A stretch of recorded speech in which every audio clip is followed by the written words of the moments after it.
This is the Hidden Killers podcast with Tony Brueski. Featuring author, psychologist, and daily contributor, Shavaun Scott. Richard Allen's attorney, of course, submitting that 136-page filing the other week, talking about how they believe it wasn't Richard at all. It was a group of Odinists that were performing a human sacrifice. On the surface, it sounds pretty out there.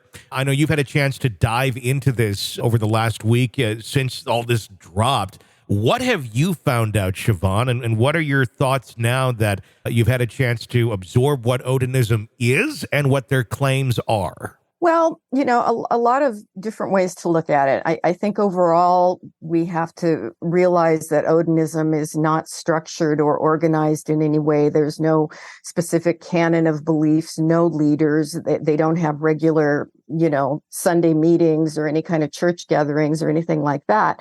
It's kind of a movement, particularly in Europe, but also there's a lot of it here in the Pacific Northwest that's just become kind of a hip, young counterculture belief system. Mm-hmm. We have a Viking festival here in Washington. Portland has its own little pagan festival.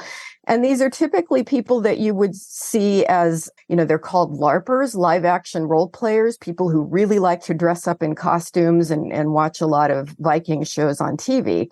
So there's zero incidents of any kind of violence or human sacrifice associated with the paganistic or Odinistic groups. There just hasn't been any precedence for it.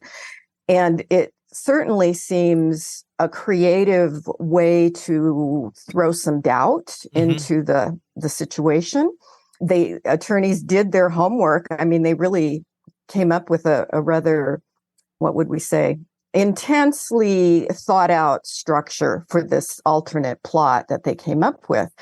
But it also strikes me as a little hard to believe that a group of adult men, we're not talking, impulsive teenagers, but a group of adult men got together in the middle of an afternoon, decided to take a walk along a rural trail together, and then just happened to come upon two teenage girls and decide to have a ritual murder right there, leave the bodies staged in a way that would lead directly back to their cult, Yeah. It doesn't seem very credible. But as we've said, when allegations are made, when there's weird evidence, you've got to look at everything. Certainly you do. And I know that there had been rumblings of these Odinist claims early on, rumors that were floating around, never really went anywhere. I think the main point that I'm understanding from the defense of Richard Allen is, look, you guys didn't look at any of these things and just kind of passed them off as not being valid. And maybe there is a reason for that. Maybe they are not valid. As you said, there is no precedent for Odinism to be out, groups of people sacrificing other humans in the name of such a religion. So why would it suddenly start here?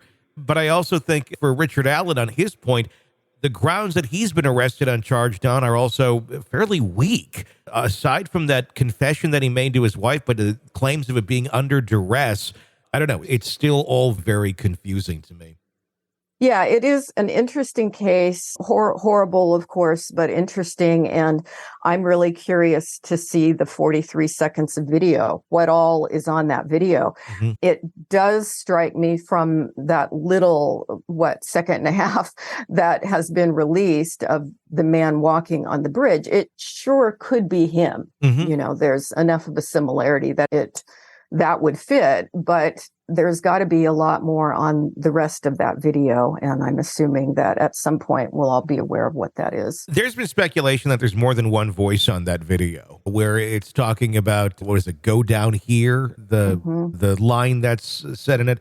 I know some people have been very skeptical. Some people have been following this case for quite some time, making comments that it may even be in reverse order, that somehow the audio was manipulated to sound a certain way. There's a lot where this could possibly go.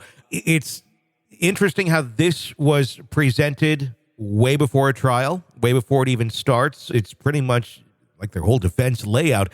Any reason why they would have thrown this out so early? Is it simply to start to try and influence a potential jury pool of potential doubt before they even pick their jury? Yeah, that would be my best guess, rather than go into the trial with the assumption that there's not a good alternate explanation. Let's just throw it out there right now. Mm-hmm. So, and who knows what else they'll come up with. It is a rather unique story. And they, as I say, they put a lot of time and energy into it. So it will be interesting to see what happens. Maybe is it just the reasonable doubt angle they're going for on this more than anything else, other than not necessarily proving that he didn't do it, but that there's so much possible doubt of other things. And that's what their strategy is. Because once they go down this road, as they have been, and they've thrown this out there, it's kind of hard to walk your way back in any way, shape, or form and say, well, we thought that for a while, but now we think it might be this. Mm-hmm. Yeah, reasonable doubt is always the thing that they're looking for. And it's just a weird case all around. So I'm completely fascinated with where this will go.